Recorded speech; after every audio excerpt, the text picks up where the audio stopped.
Hey guys, it's Kiera, and in this episode we'll jump into the very basics of logo composition. And it's also one of those abstract rules that you don't have to follow, but if you do follow it, there's a pretty good guarantee that your logo is going to look slightly better than it could have been. So we looked over these logos before, and all of them have this very simple pattern to them. In fact, they all have this. Each one of these logos are confined to a certain shape. So in this case, it's a square. This is a rectangle. This is almost like a very shield type logo, but it's still in that shape, right? None of these elements are going astray and it's losing detail in them. It's still confined to this form. This logo is confined to a form. This one's confined to an N, but it's still considered a square. It's a very blocky shape. This one is also in a hexagon. This one is also in a very hard cut shape, right? The very hard edges, but it's still confined to this form. This is in a circle, and even this is in the form of lips, but it's still confined to that very well-defined form, which creates a very well-researched composition because all of these logos, they don't have little elements going astray from their actual form. They're designed almost in this space, and they make use of that space as much as they can, leaving no white gaps per se, or lots of space that makes the logo look unbalanced. And all these logos look great at the end, just because they make use of this form and composition. So just to demonstrate this once again, we have three logos right here, which all use a circular composition. They're based around a very circular form, and none of their elements are going astray. Like this eye, for example, is being cut within the actual circular composition, but there isn't that much space on the right-hand side to make this logo look unbalanced.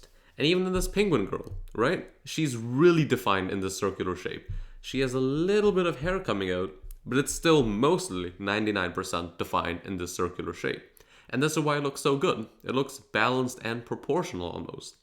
You can imagine that if this girl was missing, let's say, half her face and her arm was just taking up half of the circular space, then that logo would look unbalanced just because there would be more elements on the left-hand side than there would be on the right-hand side, which is where the circular composition comes into play.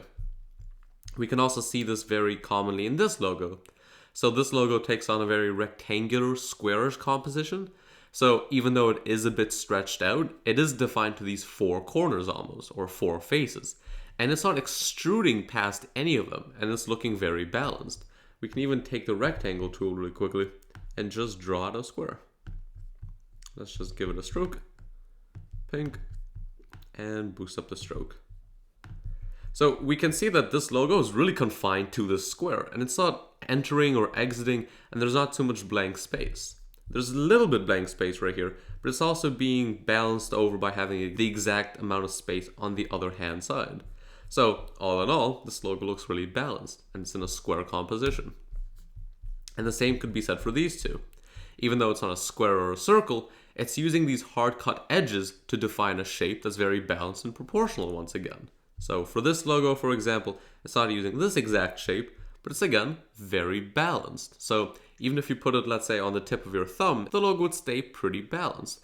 There is an equal amount of elements on both the top, left, right, and bottom side. And that's really important in this logo composition rule, because we want to make sure that this logo does look almost proportional and doesn't seem to have these little elements that are astray from the main focal point of the logo.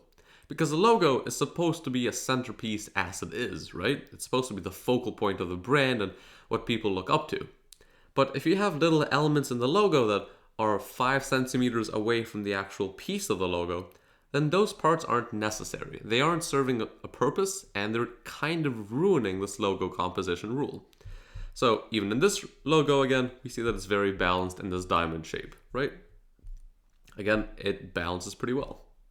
And these are usually the shapes that you can play around with, and you can mix and match through very basic geometric shapes, but you're basically blocking out your logo to fit within a certain constraint, because you don't want the logo, again, to overpopulate in a certain area, so it tilts or it doesn't balance, and just for it to look unaesthetically pleasing.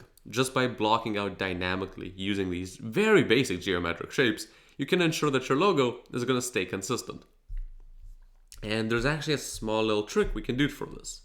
So I just prepared like a little exercise almost. So let's say that this is our logo draft, right? We created a logo and we think it looks great.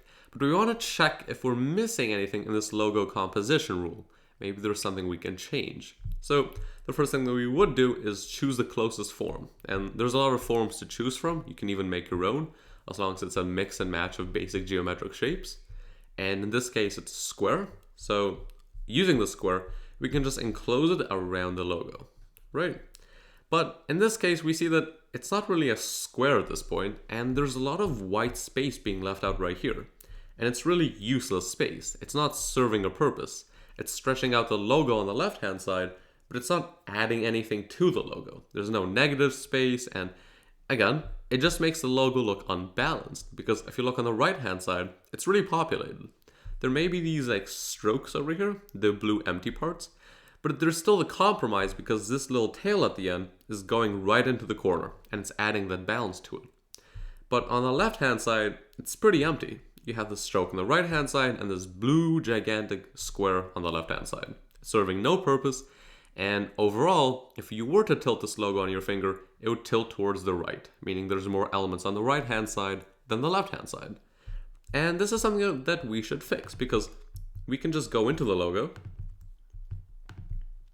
and we can see that if we actually take these 2 points and bring them in, then we're not losing much of the logo, but we're still retaining more of the space that's actually being used within the logo, and not the space that's just meaningless and not serving any purpose. So I'm just going to put this back.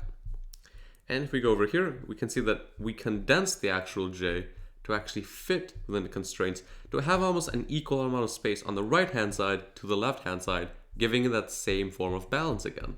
And now if you were to actually balance this logo on the tip of your finger, it would stay almost in the center, because it is very proportional and very balanced.